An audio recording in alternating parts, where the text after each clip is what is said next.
보다 나은 지역 사회를 위해 다양한 시선과 대안을 더하는 리얼토크 날. 이번 주는 노인 인구 급증과 함께 사회적 문제가 되고 있는 부모 부양 문제를 함께 다뤄보도록 하겠습니다. 본격적인 토크에 앞서서 제가 여러분들께 이 질문을 하나 드려보겠습니다. 저희가 이제 종종 언론을 통해서 부모 부양과 관련된 갈등 사례를 많이 접하게 되는데요. 만약 이 문제가 내 문제로 직접적으로 닥친다고 한다면 어떨까요? 아마 이제 여기 나와 계신 이제 네 분 패널 분들께서도 실제 그런 고민들을 많이 하셨을 것으로 생각이 되는데요. 그 당시에 고민했던 것들을 조금 솔직하게 이야기해 주시면 좀 좋을 것 같습니다. 이를테면 저희 같은 경우는 지금 사남매인데 저희 위로 당연히 오빠들도 있고 언니도 있고 그런데 사실상 실제 부양은 제가 하고 있거든요. 막내이고 또 딸인 제가 하고 있는데 이 부분에 대해서 크게 불만이 있는 건 아니지만 그럼에도 불구하고 사실상 뭐 맞벌이를 해서 산다 그래도 저희가 또 본가 쪽도 같이 부양을 하고 있기 때문에 이 양쪽에서 어깨를 짓누르는 이 바가 굉장히 큽니다.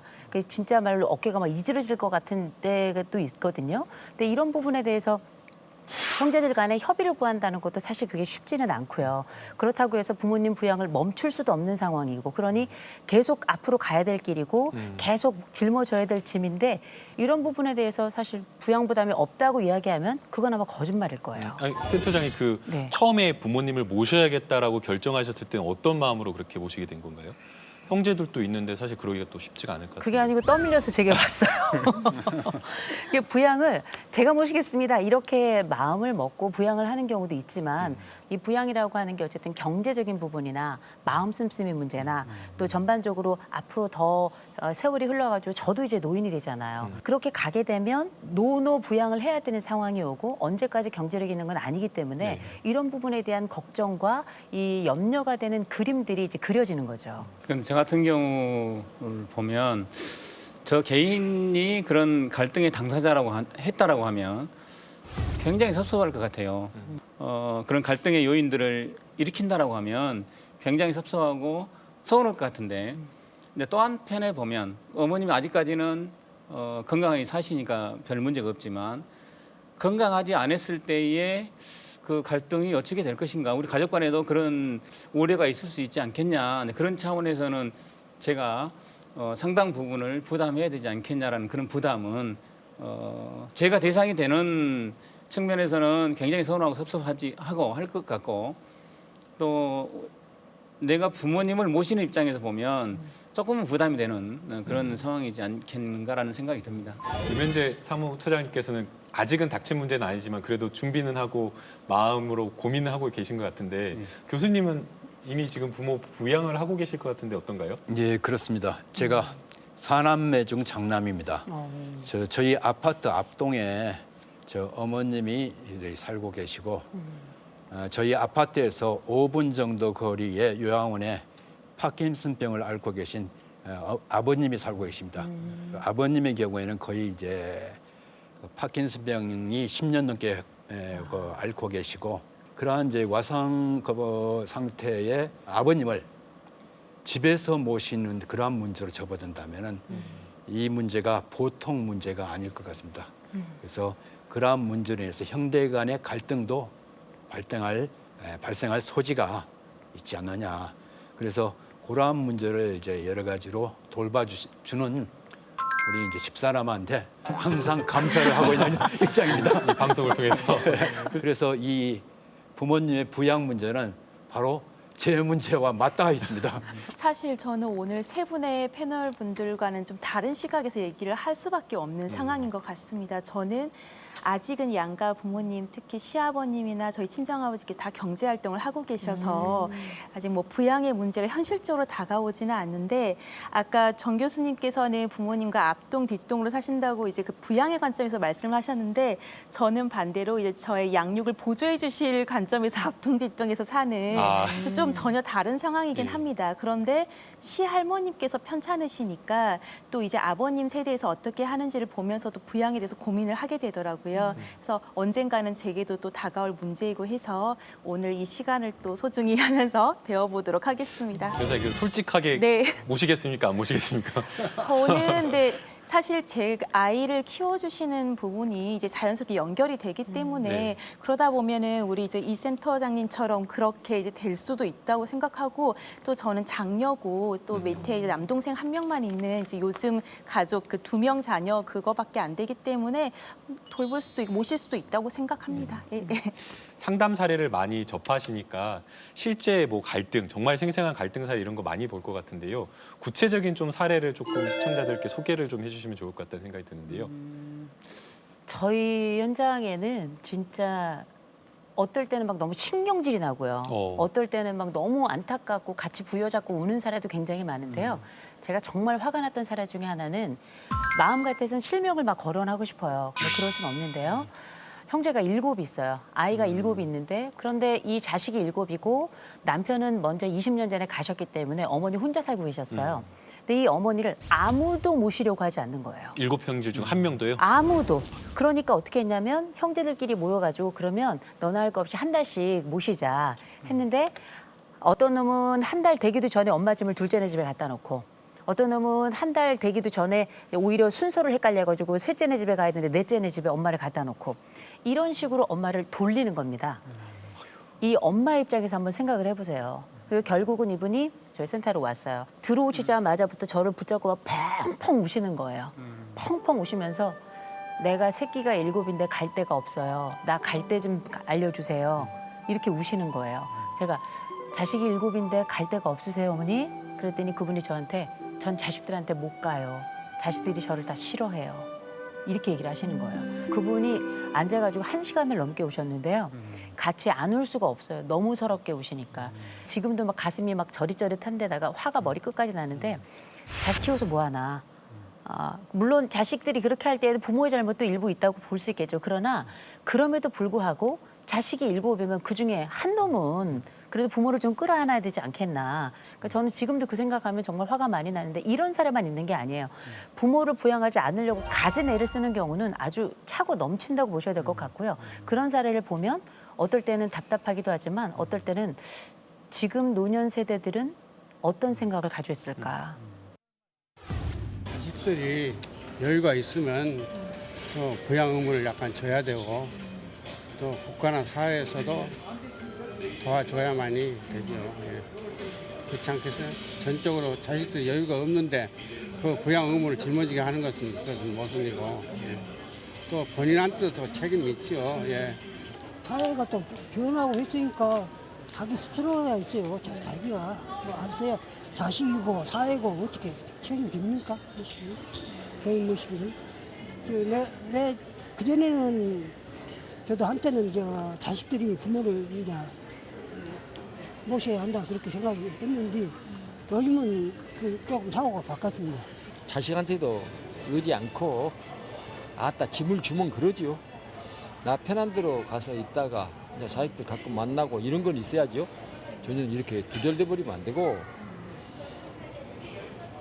일단은 짐을 안 주는 쪽으로 그렇게 생각합니다. 저는. 사실 자식들이 우리 세대는 자식들한테는 별로 바라지 않습니다. 우리 이제 부모 세대들은 모든 걸 다 바쳐서 자식을 키웠고 자식들에게 바라왔지만 우리 세대는 자식들에게 바라는 것보다는 자식들이 오히려 잘 되기를 바라는 거죠. 부모를 모신다는 의적적으로 해서 의무적으로 했는데 지금은 무조건 조금만 아파도 한번 썽썽하시는 분들도 요양원에다 갔다가 연합을 하고 진짜 그런 세상이 너무 우리도 요양원에다 여부감 써서 겁이 날 그런 시절입니다. 이 부모 세대의 이제 답답함이라든가 이런 어떤 문제도 있지만 또 부양을 하는 어떤 자식들의 고민도 많다라는 이야기가 들립니다. 사실 이제 50대, 60대 베이비붐 세대 위로는 부모를 부양해야 되고 또 아래로는 자녀들 교육시켜야 되고 그렇기 때문에 그 베이비붐 세대가 고민하는 게 조금 다른 세대와는 좀 다를 것 같은데 어떤가요, 사무처장님? 그렇습니다.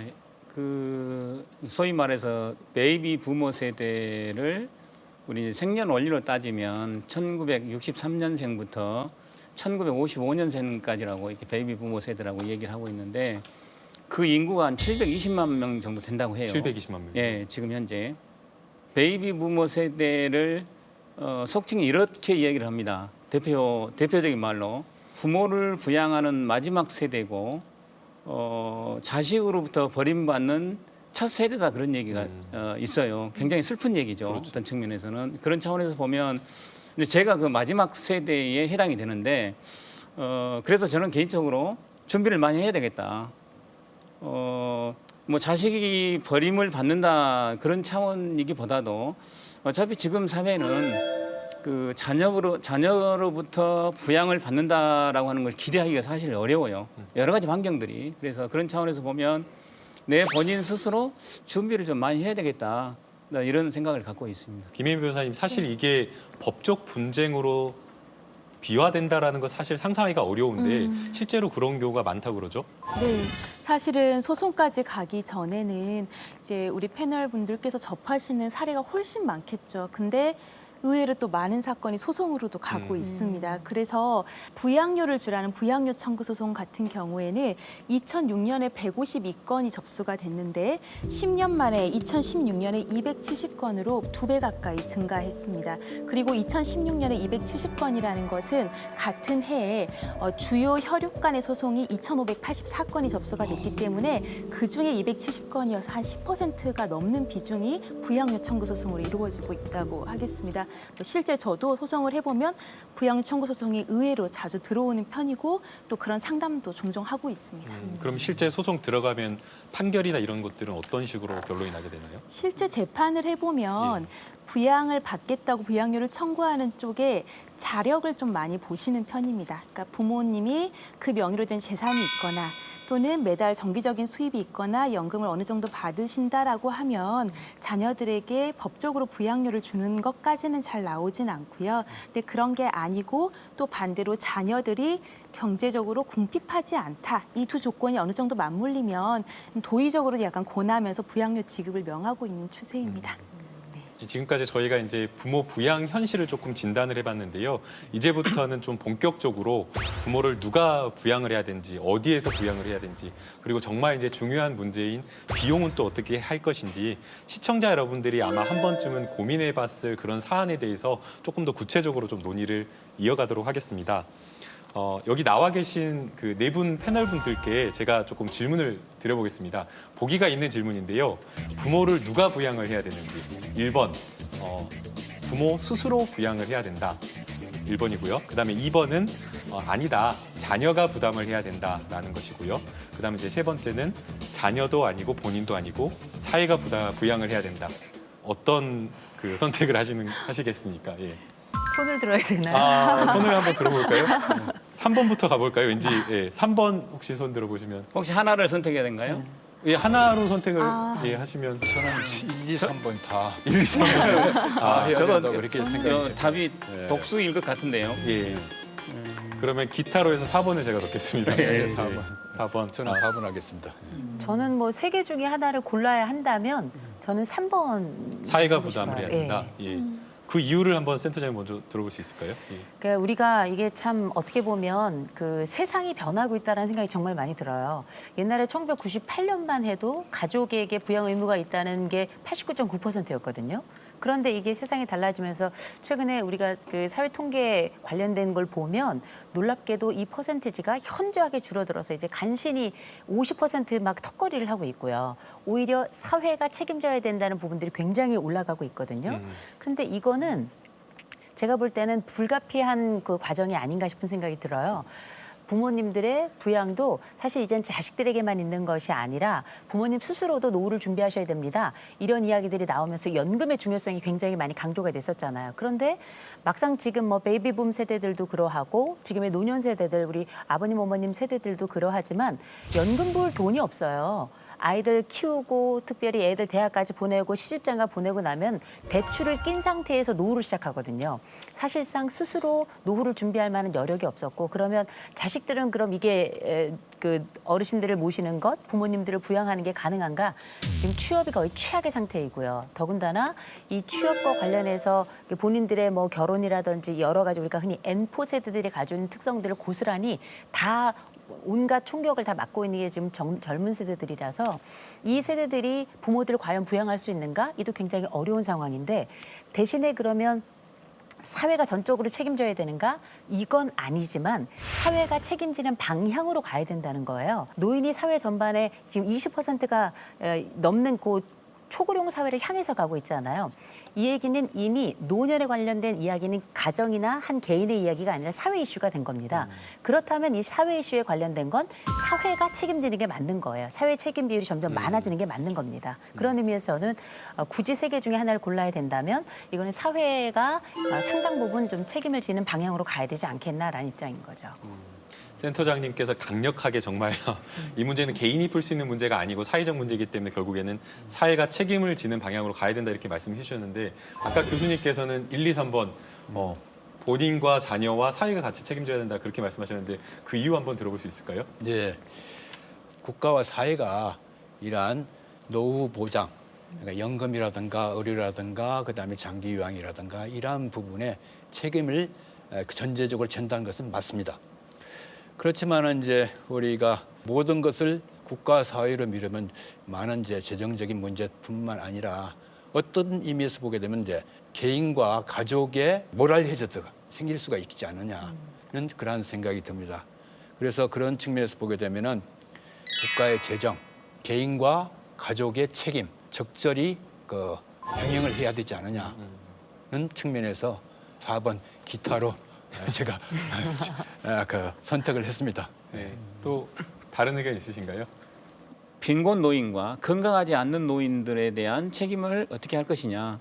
저는 그 관점으로 봤을 때 상당 부분 국가와 사회가 책임이 있다. 옛날 전통 사회에 있어서의 부양의 어떤 의식 측면에서 보면 가족과 개인 책임이 훨씬 더 클 수도 있겠지만 최근에 와서는 국가나 사회가 책임의 시스템 이런 걸 통해서 보장하고 사회 보장 차원에서 접근한다라고 하면 건강하지 않는 어르신과 빈곤한 어르신은 사회와 국가가 상당 부분 책임이 져야 된다라고 생각이 됩니다.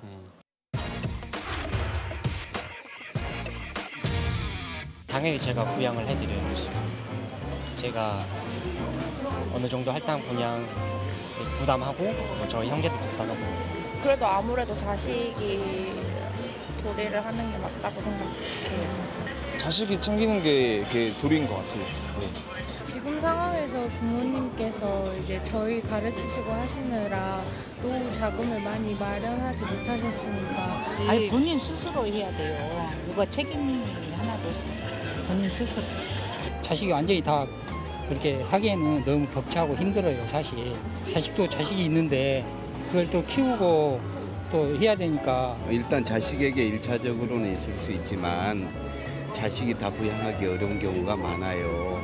사회에도 상당 부분 책임이 있다고 봅니다.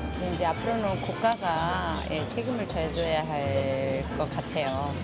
지금 우리 자녀들은 우리가 이제 짐을 지어들고 싶지가 않아요. 세 개 다 맞을 것 같은데 사회도 책임지고 자식도 책임져야 되고 본인도 책임이 있어. 본인 해결해야지. 결국에는 이제 부양을 어디까지 할 것이냐 이 문제도 굉장히 중요하다라고 생각이 드는데요. 이 부분에 대해서는 어떻게 생각을 하시나요? 사실은 뭐 우리가 영국의 복지 제도의 가장 대표적인 단어로 요람에서 무덤까지라는 말을 사용을 하는데 요새는 무덤까지 굉장히 오래 걸어가야 되잖아요. 100세 시대가 도래한 겁니다. 그러니 한 번도 우리는 살아보지 않은 다수가 100세를 사는 세상을 살게 됐잖아요. 근데 이제 막상 퇴직을 한다 싶을 때 우리나라 평균 퇴직 연령이 52세 정도 돼요. 52.3세 정도가 되는데 요 52세 정도의 퇴직을 해가지고 막상 우리가 언제 돌아가는가 봤더니 평균 수명이 82세가 이미 넘었잖아요. 그 얘기는 이게 평균이기 때문에 90세를 넘어가시고 100세를 넘어가시는 어른들도 많아지고 당연히 지금 퇴직을 한 연령대에 있는 분들도 100세를 넘어 살 가능성은 대단히 높은 거예요. 그러면 지금 50대 중년층들이 노년들을 어디까지 부양할 것인가 혹은 지금의 중년들은 어디까지 부양을 받을 수 있을 것인가 이 부분에 대해서는 사실 굉장히 어려운 주제이긴 합니다만 이 사회적인 부양이 굉장히 중요하다라고 말씀드린 이유는 어쨌든 생명이 붙어 있는 한 사람이 그 숨을 거두는 순간까지는 보호가 필요하고 돌봄이 필요하고 이 사람으로서 행복을 추구할 만한 권리가 있고 그 시점에 복지라고 하는 그 현장이 점점 그 범위를 개인 복지에서 사회적 복지로 또 사회적 복지에서 국가 복지로 계속 이렇게 넓혀가는 과정인데 그렇다면 지금 현재 우리가 만나고 있는 이 부양의 문제나 혹은 노인의 돌봄의 문제나 사회적 돌봄의 문제도 부양의 지점은 사망이다라고 저는 그렇게 생각을 해요. 노후 소득 보장이 국민연금이라든가 그다음에 의료 보장이라든가 그다음에 노인의 장기요양 보장이 워낙 수준이 낮기 때문에 OECD 국가 가입 국가의 평균 정도는 올려야 된다고 기본적으로 그래 올려야 된다고 생각합니다. 그 이유는 왜냐? 이러한 국가의 노인복지 지출, 사회복지, 사회보장에 그것을 높이는 것이 바로 개인과 가족이 책임이 질 수 있는 그 기반이 되기 때문입니다. 기반이 되기 때문에. 그렇기 때문에 개인과 사회와 국가가 어느 정도의 부담을 질 것인가, 책임을 질 것인가에 대한 사회적인 합의도 중요한 것이 아니냐. 아까 그 부양의 형태에 대해서 물어보셨는데요. 네. 부양의 형태가 흔히 이제 모시고 사는 동거부양도 있고 또 매달 이렇게 일정한 금액을 들이면서 경제적으로 지원해드리는 급부부양 두 가지가 있는데 사실 2016년에 사회조사를 했더니 29.2%는 이제 부모님을 모시고 사는 거고 따로 사는 경우 68.2%여서 점점 증가하고 있다고 합니다. 그 말은 뒤집어 보면 동거부양의 추세에서 부양의 형태도 급여 부양으로 좀 가고 있는 게 아닌가 이런 생각이 들고 그렇게 되는 이유가 무엇일까 생각을 해보면 피부양자 입장에서는 아직 인식이 아까 그 진행자께서 주신 보기 중에 자식이 부양해야 한다는 거에 머물러 있는 것 같아요. 그리고 부양을 해야 되는 쪽에서도 도의적으로는 그렇게 생각을 하는데 현실적으로는 점점 더 그게 본인의 가족이 우선이 되고 현실적으로 너무 힘들다 보니까 그냥 급여 부양으로 가면서 또 그마저도 여의치 않으니까 소송까지 가게 되는 이런 이제 사회적인 문제가 있는 것 같습니다. 그래서 현실에서 피부양자가 원하는 이상형과 그리고 현실에서 부양자가 느끼는 현실적인 문제 이 괴리를 없애주는 게 결국 사회적인 역할이라 생각하고 지금이 가장 그게 필요한 시점이 아닌가 하는 생각이 듭니다. 이게 어려울 수밖에 없는 게요. 이를테면 저희가 이제 현장에서도 만나는 사례 중에 참 안타까운 사례가 뭐냐면 부모님을 요양병원이나 혹은 요양원에 모셔둬요. 병원비는 내요. 찾아오질 않는 거예요. 급여 부양은 대부분의 경우는 뭐 차라리 돈을 내겠다 이러는 가족들이 되게 많아요. 문제는 부모님들이 생각할 때 자식들이 찾아오는 것을 경제적으로 환산하면 그건 1,000만 원 이상의 가치가 있다. 이렇게 이야기하실 정도로 결국 신체적으로나 정서적으로 부모님들을 부양하는 방식을 합쳐서 우리가 효라고 한다면 최근에 이런 효의 방식은 대단히 그 급여 부양이라고 하는 의미 물질적이고 경제적인 차원으로 굉장히 많이 치중이 되다 보니 이런 가족들 간에 발생하는 혈연 공동체가 가지고 있는 이 존재의 의미 이런 것들을 어떤 식으로 잘 잃지 않고 그 가치를 잘 보존할 것인가 이게 어쩌면 그 부양의 경계나 어느 지점까지 부양할 것인가에 대한 굉장히 중요한 결정 지점이 아닐까 싶어요. 오죽했으면 뭐 중국 같은 경우도 왜 자식이 부양을 찾아오지 않으니까 이 부분에 관련돼서 소송을 내고 뭐 돈을 내라 뭐 이런 일도 있었잖아요.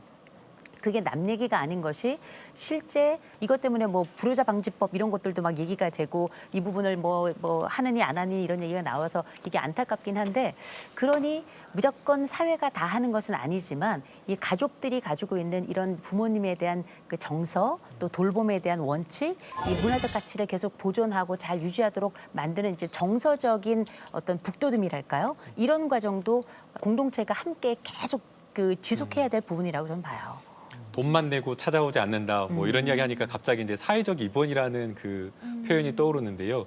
이제 사실은 부모가 뭐 이렇게 고동도 잘하고 아프지 않아서 장기간 이제 입원할 필요가 없는데 사실은 이제 돌보기 싫어서 아예 이제 사회적으로 장기 입원시켜 버린다 이런 어떤 이야기가 있는 것 같습니다. 그래서 이제 신고려장이라는 이야기도 나오는데 사무처장님 이게 가정입니다만 만약에 지금 자녀들이 이렇게 사랑해주고 많이 챙겨주고 했는데 병원에 입원시켜가지고 찾아오지 않는다. 그러면 마음 좀 어떠실 것 같아요? 솔직히 말해서 기분 나쁠 것 같아요. 배신감 느끼고. 배신감 그게 사실은 맞죠. 예, 그렇게 느껴질 겁니다. 근데 이런 사회적인 여건의 압박 때문에 이런 상황이 발생할 여지는 충분히 있다라고 봐요. 그랬을 때에 우리 사회적으로 어떻게 대응해 나가고 어떻게 여기에 따른 대안을 만들 것이냐라고 하는 것이 저희들의 숙제인 것 같아요. 이게 지금 이게 남 얘기가 아닌 게 사실상 우리가 일상생활 동작 능력이라 그러죠. 네. 우리가 흔히 이제 어르신들 표현대로 하자면 수족이 멀쩡하고 충분히 생활이 가능한데도 불구하고 요양병원에 입원해 계신 60세 이상 되신 분들이 지금 17,000명이 넘는다는 거예요. 그게 사실상 통계라고 나와 있지만 전 그거보다 더 많을 거라고 봐요. 요양병원이 그러하니 요양원까지 한다면 그 외에 돌봄 시설까지 함께하고 공동가정 이런 것들까지 다 포함하면 훨씬 더 많은 분들이 사실상의 이 신고려장처럼 유기되는 경험을 심정적으로 마음으로 가지고 있고 겉으로는 표현하지 않는 이런 경우가 굉장히 좀 많을 거라고 생각을 하는데 이게 제가 볼 때는 이건 사실상의 부양 거부예요. 그러면 이런 부분들에 대해서는 법적으로 제재할 뭐 있느냐? 전혀 없어요. 핵가족이 가져다준 안타까운 현실이라고 저는 보는데 그럼에도 불구하고 끊임없이 이렇게 장려해야 될 부분들이 전 여기 있지 않나. 그러니까 처벌만이 능사는 아니거든요. 그러니까 지금까지는 한 번도 우리가 고령화를 경험해 본 적이 없기 때문에 고령화와 관련돼서 무엇을 준비해야 되는지 또 그 가족들은 어떤 것들, 어떤 마음을, 어떤 다짐을 해야 되는지 또 관련해서 실제 나이를 드시고 고령의 삶을 살고 계신 어르신들은 무엇을 어떻게 가족들과 함께 상호 교류를 해야 되는지에 대한 그런 매뉴얼이 전혀 없었어요. 네. 정서적 매뉴얼도. 그래서 이런 부분들을 지금이라도 하나씩 좀 만들어 가야 이 불안한 미래에 대해서 지금 준비하지 않으면 저는 정말 끔찍한 미래가 되지 않을까 싶어요. 사실은 이제 그 청년 세대 입장에서도 또 그 청년 세대 나름의 또 어려움과 또 고민이 있는 게 사실인 것 같아요. 김혜인 변호사님께서 사실은 이제 조금 젊으시니까 그 입장의 어떤 그 부분들을 좀 대변을 좀 해주시면 좋을 것 같은데요. 저도 이제 말씀 들으면서 그런데 이게 과연 무조건 효사상의 파괴고 부양을 거부하는 것이다라고 말할 수 있을까라는 생각은 약간 들었습니다. 무슨 말이냐면 저희 또래들이나 이렇게 지켜보면 사실 예전보다 모든 경쟁이 너무 치열하고 그거에 비해서 경제적으로는 더 힘들게 살고 있는 것 같습니다. 그래서 뭐 30대에도 뭐 취업이 안 된 친구들도 많고 결혼을 아직 못한 사람도 많기 때문에 예전에 또 부양하고는 약간 다르지 않나는 생각도 들고 또 이제 본인이 결혼하고 나면 바로 부모님을 모실 수 있는 그런 상황이 아니라 본인들도 맞벌이를 하기 때문에 또 아이들에 대해서 양육 보조를 해줄 부모님을 이제 그 역할을 또 요구를 하게 되고 이런 사회적인 구조가 개선이 되지 않으면 청년 세대들이 계속해서 이렇게 부양을 예전에 부모님들이 바라시는 대로 할 수 있을까라는 의문은 들고요. 그래서 이건 결국엔 누구 한 사람의 책임, 누구 한 세대의 책임은 아닌 것 같습니다. 이 사회적인 구조가 빨리 개선이 돼야 된다고 생각합니다. 예. 근데 결국에는 시대가 이제 굉장히 빠르게 네. 변화하니까 뭐 부양의 개념이라든가 이런 것들이 굉장히 그것도 함께 변화하고 있다라고 봐야 될 것 같은데 어떻게 보시나요, 교수님? 1960년대까지만 해도 우리나라의 전통적인 그 유교적 효문화가 굉장히 살아 있었습니다. 그래서 그 당시에 1988년에 10명 중 9명이 부양하겠다는데 15년에는 10명 중 3명으로 다시 말해서 그 3분의 1로 감소했는 것이죠. 사회적 배경도 있다고 봅니다. 왜냐하면 IMF 이후에 뭐 아시다시피 그 상시적인 노동력 구조 조정, 그에 따른 고용 불안, 그 다음에 청년 실업, 그 저임금, 그 다음에 노후 불안. 그래서 그러한 문제와 연관되어 가지고 자기 부모를 부양하는 비율이 10명 중 9명에서 10명 중 3명으로 떨어지는 그런 급속한 그렇게 그 부양의식의 저하로 나타나는데 변호사님 말씀하셨지만 젊은 층들의 삶이 힘듭니다. 앞에서 말씀드린 IMF의 비정규직이 일상화되고 그다음에 저임금을 하게 되고 뭐 열정페이를 요구하게 되고 자신들의 삶을 영위하기도 힘들다는 이야기죠. 그래서 그런 문제를 보게 된다면은 책임을 맡는 젊은 청년 세대들의 어려움도 감안해야 되고 봅니다. 부양 갈등으로 인한 그 노인들이 겪고 있는 그런 고통들이 결국에는 사회적인 부담과 사회적인 문제로 이어지고 있다라는 이런 지적들이 있는데요. 센터장님, 그 사실은 그 노인분들이 고통을 호소하고 이렇게 상담하고자 하는 것들이 굉장히 많을 것 같아요. 실제 센터장님께서 그런 어떤 상담 사례 같은 거 가지고 계신 게 있으신가요? 노인들, 특별히 어르신들이 겪고 있는 고통의 문제는 사례 정도가 아니고요. 그냥 삶이 다 고통이라고 보시면 될 것 같아요. 삶이다 고통이다. 우리가 이를테면 우리가 현대 노인의 4가지 고통이라고 하는 흔히 이제 빈병고무라고 하는데요. 빈 가난과 또 질병과 그다음에 고독과 그다음에 할 일이 없음 이 4가지가 보통 어르신들한테 아주 집중적으로 압축돼 있습니다. 막상 그 상담 현장에서는 어떤 게 가장 힘드냐 말씀을 여쭤보면 먹고 사는 문제는 입에 풀칠은 어떻게든 하겠다. 그런데 외로워서 못 살겠다. 아무도 찾아오지 않는 데는 방법이 없다. 이렇게 이야기를 하시고 거의 대부분 이제 우울감을 호소하시거나 아니면 오랫동안 혼자 계셨던 우리가 지금은 1인 가구라고 부르지만 1인 가구의 상당수가 거의 대부분 독거 어르신들이에요.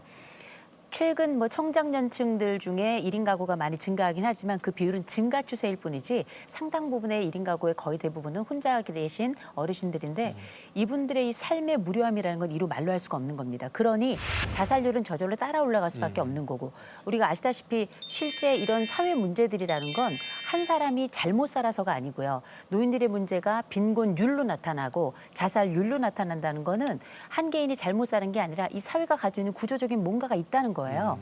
이런 부분들을 개인이 상담실에 와가지고 심정적인 위로를 드리고 정서적으로 함께 공감을 해드리고 이런 부분과 관련해서 사회적 서비스를 받을 수 있을 만한 이렇게 연결을 해드리곤 하는데 한계가 있다는 거죠. 본인이 요즘 이제 퇴직 연령이 50대에서 60대 정도 되면 다 끝나버리기 때문에 퇴직을 한 이후에 할 일이 없다. 이것도 굉장히 큰 문제인 것 같습니다. 일이 있다는 거는 뭐 고될 수도 있지만 한편으로는 삶에도 즐거움이 되고 활력소가 되는 것인데 이제 다른 걸 생각하지 않고 퇴직을 한 이후에는 뭘 해야 될지 알 수 없는 그 시간이 너무나 길고 그래서 거기에서 오는 고독감 이런 것도 상당히 크다고 봅니다. 사회적으로도 그래서 제2의 인생을 직업적으로도 활용할 수 있는 그런 부분들을 좀 마련해줘야 한다고 생각합니다. 결국에 이제 그 부양 문제라고 하는 것이 사회적 책임과 비용이 따르기 때문에 장기적인 관점에서 이제 꼼꼼히 저희가 좀 살펴볼 필요가 있다라는 생각이 듭니다. 그런 점에서 지금 현재 시행되고 있는 부양과 관련된 사회 복지 제도를 조금 살펴볼 필요가 있다라고 생각이 되는데요. 사무처장님께서 조금 간단하게 소개해 줄 수 있으실까요? 크게 우리 어르신들을 위한 서비스로는 좀 덜 건강한 심한 그 중증이 아닌 분들에 대해서는 최근에 와서 노인 돌봄 서비스라고 하는 것들이 있습니다.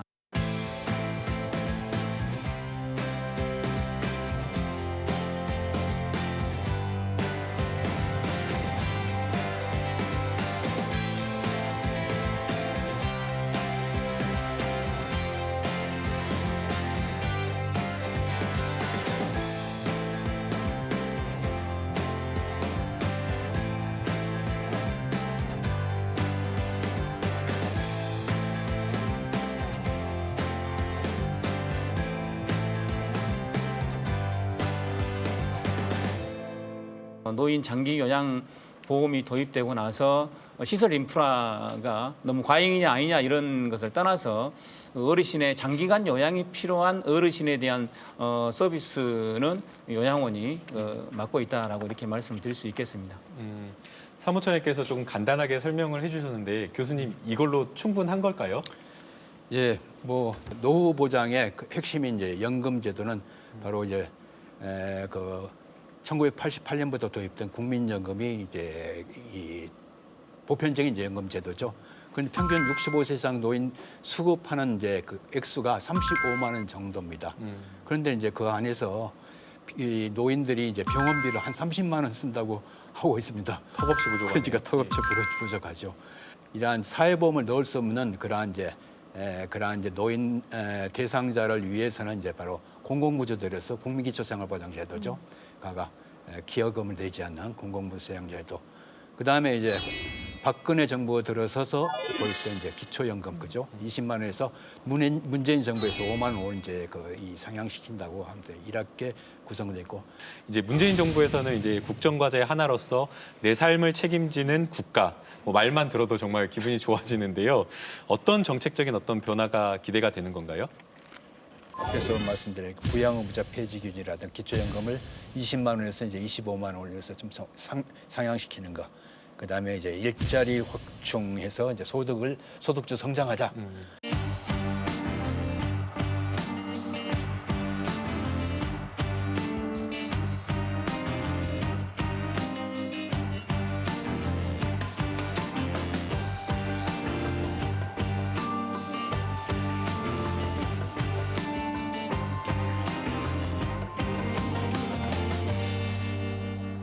결국에 이제 사실은 이런 정책에 꼭 따라붙는 게 이제 돈 문제, 증세가 사실은 걱정되는데요. 한편으로는 미래 세대에게 그 부담을 전가하는 것이 아니냐 이런 지적도 있는 것 같습니다. 여기에 대해서는 또 어떻게 보고 계시나요? 저는 증세는 불가피한 거라고 생각을 해요. 그러니까 처음에 박근혜 정부 들어왔을 때 이제 처음에 그 기본적인 증세를 하지 않고 복지를 확충하겠다 했을 때 다들 얘기 나왔던 말 중에 유명한 말이 증세 없는 복지는 없다. 이런 게 모두가 국민들이 다 이제 귀에 익을 정도로 그 얘기들이 한참 얘기가 됐었는데 문제는 말씀하신 것처럼 재원이에요. 그 많은 돈을 어디서 가져올 것인가.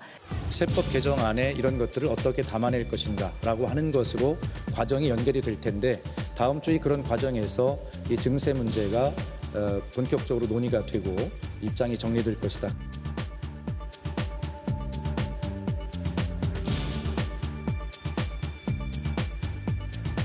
결국은 증세가 이루어져야 되긴 하는데 문제는 뭐냐면 이런 증세가 이루어지기 위해서는 그야말로 정치가 필요하잖아요. 말 그대로 정치라는 게 설득과 타협의 과정이라면 그 설득과 타협을 통해서 왜 증세가 필요한지 이 증세를 통해 가지고 막상 세금을 내는 사람들은 어떤 혜택을 받을 수 있는지에 대한 아주 솔직하고도 구체적인 그 과정들, 그 토론의 과정, 그다음에 협력의 과정, 대화의 과정이 상당히 오랫동안 아주 진지하게 이루어져야 되거든요. 센터장님께서 이제 결국에는 국민의 이해와 지지가 필요하다 말씀해 주셨는데 김희우 변호사님께서는 증세하면 뭐 미래 세대에 대한 부담으로 좀 느끼시나요? 어떻게 보시나요? 솔직히 말씀드리면 그런 측면도 있죠. 하지만 단적으로 말하면 말씀하신 대로 불가피한 것 같습니다. 불가피하다? 예, 재원이 있어야지 모든 것들이 이렇게 앞으로 나아갈 수 있는 건 맞는데 지금 문재인 정부가 제시한 것처럼 고소득자와 그다음에 이제 대기업에 한정해서 증세를 할 것인가 이거에 대해서는 점진적으로 설득의 과정을 거쳐서 전체적인 증세가 좀 돼야 되지 않나는 생각을 하고 있습니다.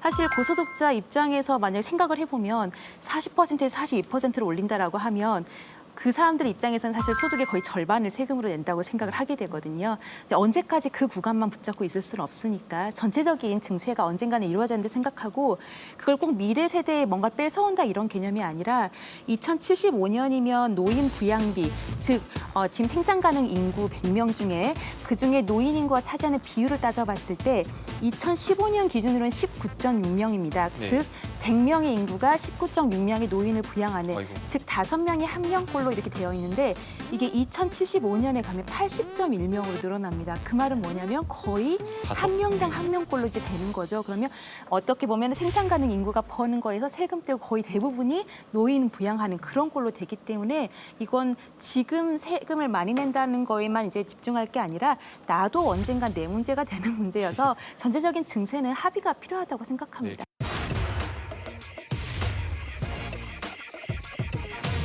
문제는 저 같은 경우 전적으로 반대 안 한대. 증세하고 이러는 거. 자기가 많이 보면 많이 내고 적게 내면 적게 내고 그 어떤 보편적 복지라고 해야 되나요? 그쪽에 대해서 나는 많이 찬성한 편. 감수를 해야지 어느 정도는. 이제 그 터무니없이 많이 올린다는 것은 좀 힘들고 어느 일정 부분에 대해서는 저도 감수할 그런 용인이 있어요. 그거 세금만 많이 걷어가지고 그 잔치하는 것이 아니고 그런 것이 우리 사회에 지금 우리 층에는 너무 불평불만이 많아요. 너무 국가에서 어느 정도 열심히 일할 수 있는 사람들을 일을 할 수 해야지 무슨 뭐 청년 실업급여 뭐에 가만히 앉아서 그거 거의 헛짓거리 같아요. 만약에 이렇게 부모님들이나 노인분들에 대한 확실한 지원이 확실하게 확정이 된다면 얼마든지 낼 의사는 있는데 만약에 그 세금이 뭐 그렇게 노인분들이나 저희 부모님들 노후 자금을 위해서 사용되지 않는다면 그거에 대해서는 조금 안 좋게 부정적으로 생각할 수도 있을 것 같아요. 사실 이제 이런 어떤 부양 문제, 부모 부양 문제를 우리나라보다 먼저 이렇게 경험한 나라들이 많은 걸로 알고 있는데요. 뭐 대표적인 게 일본이나 독일 이런 어떤 그 선진국들은 이 문제를 어떻게 해결했는지 그 부분이 또 궁금하네요. 독일은 뭐 잘 아시다시피 그 세계에서 사회보험을 제일 먼저 도입한 국가가 독일입니다. 그리고 그 독일의 제도를 받았는 것이 일본이죠. 말씀드린 바와 같이 이제 복지 지출이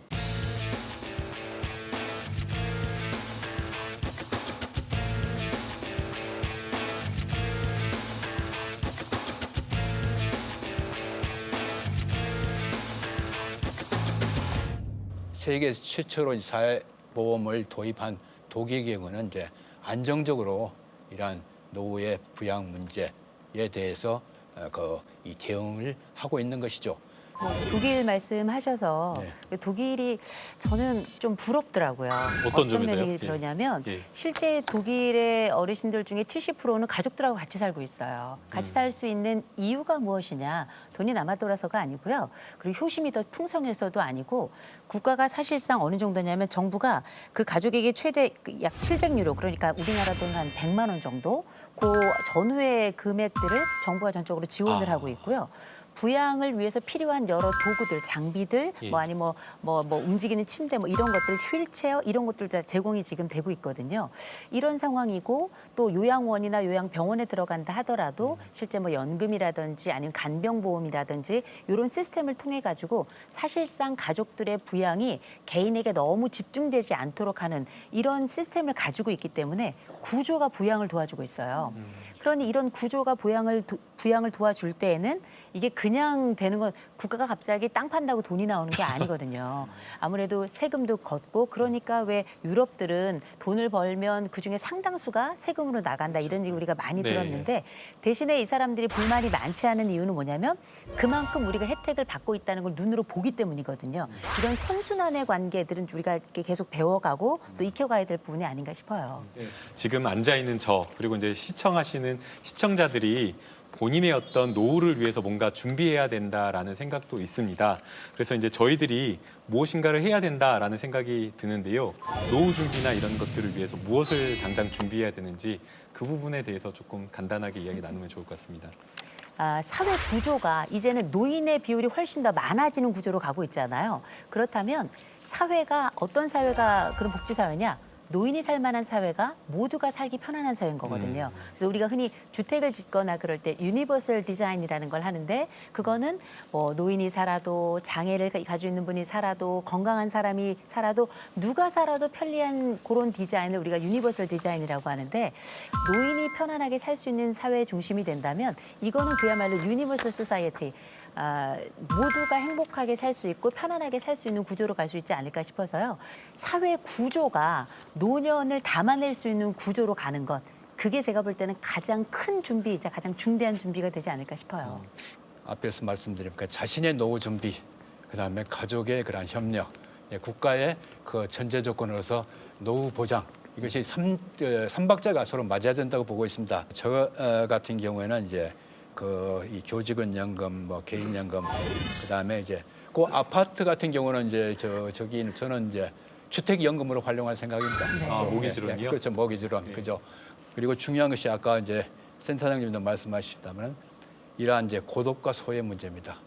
그래서 뭐 집사람부터 시작해서 아들, 딸, 부모님, 그러한 가족, 그다음에 친지, 친구, 이래 이웃과의 그런 관계를 돈독히 강화해야 나가야 하는 것이 노후 준비의 큰 내용이 아닌가 그렇게 생각하고 있습니다. 노인이 안락한 삶을 살아갈 수 있는 사회구조로 바뀔 것이다. 그건 뭐 정치적이 됐든 현실적으로 그렇게 방향은 갈 것이다. 근데 그렇게만 방향으로 간다라고 해서 노인 세대가 준비를 안 하고 있을 수는 없다. 그래서 개인적인 준비, 또 가족의 준비, 사회 국가의 어떤 일정 부분 담당하는 부분 이런 부분들이 복합적으로 노인이 행복한 삶을 살 수 있는 그런 방향으로 가는데 같이 협력해서 가면 우리 사회도 노인이 행복하게 살 사회가 되지 않겠는가라는 그런 기대와 희망을 갖습니다. 젊은 사람도 노후를 또 준비해야 되니까 김혜인 변호사님도 한 말씀 해주시면 좋을 것 같습니다. 예, 저는 건강한 노후가 가장 기본이 돼야 되는 건 맞고 또 경제적으로 든든한 노후도 필요한데 또 노후라는 게 사실 뭐 짧은 기간이 아니고 갈수록 길어지기 때문에 즐거운 노후가 되는 게 굉장히 중요하다고 생각합니다. 그래서 제가 이 토의를 이제 참여하기 전에 영화 하나가 떠올랐었는데요. 인턴이라는 영화가 있는데요. 혹시 보셨는지 모르겠어요. 네, 2015년에 개봉한 영화인데 거기에서 30대 여성 CEO 앤 해서웨이가 70대인 로버트 드니로를 이제 인턴으로 채용하게 됩니다. 그런데 그걸 보면서 참 영화가 유쾌하기도 하지만 저게 우리나라의 모습이면 좋겠다라는 생각도 많이 했습니다. 사실 저는 개인 사업자지만 저도 만약에 이렇게 노령 인구를 제가 채용할 수 있을 때 그걸 사회적으로 뭔가 인센티브를 주고 뒷받침해 준다면 사실 그 연세가 드셔서 저희가 알 수 없는 지혜가 있는 것이고 또 그걸 잘 활용할 수 있다면 그분들도 즐거운 노후가 되기 때문에 이런 사회적인 시스템이 얼른 장착됐으면 좋겠다는 생각이 들었습니다.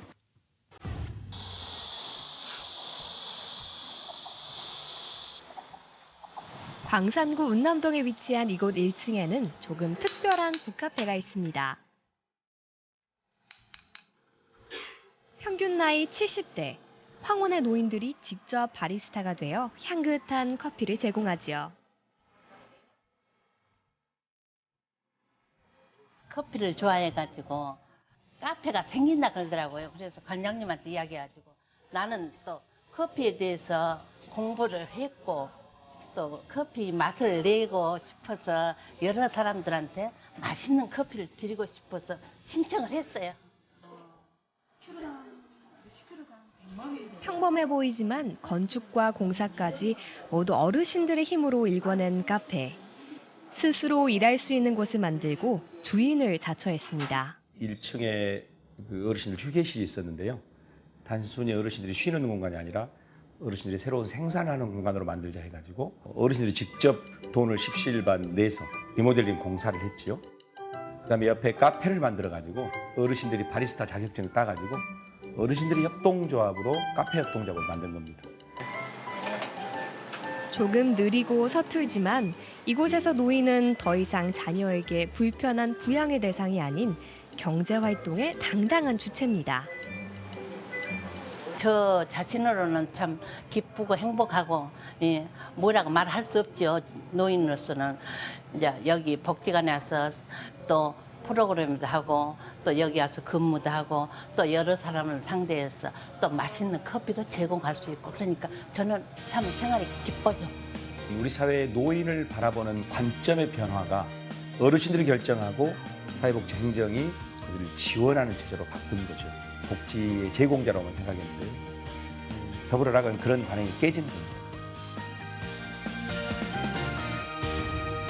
더불어 행복한 공동체.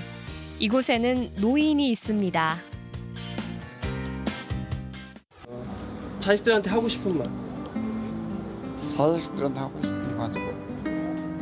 얘들아, 나 더운데 너희들이 염려해준 덕분에 잘 있다. 너희들 더운데 열심히 일하고 먹고 사는데 고생이 많지. 지금 시대가 시대인 만큼 열심히 해야 먹고 살기가 뿌듯한 것이니까. 요즘은 부모보다는 자식들이 살기가 어려운 세대니까 자식들이 부모 생각 너무 하지 말고.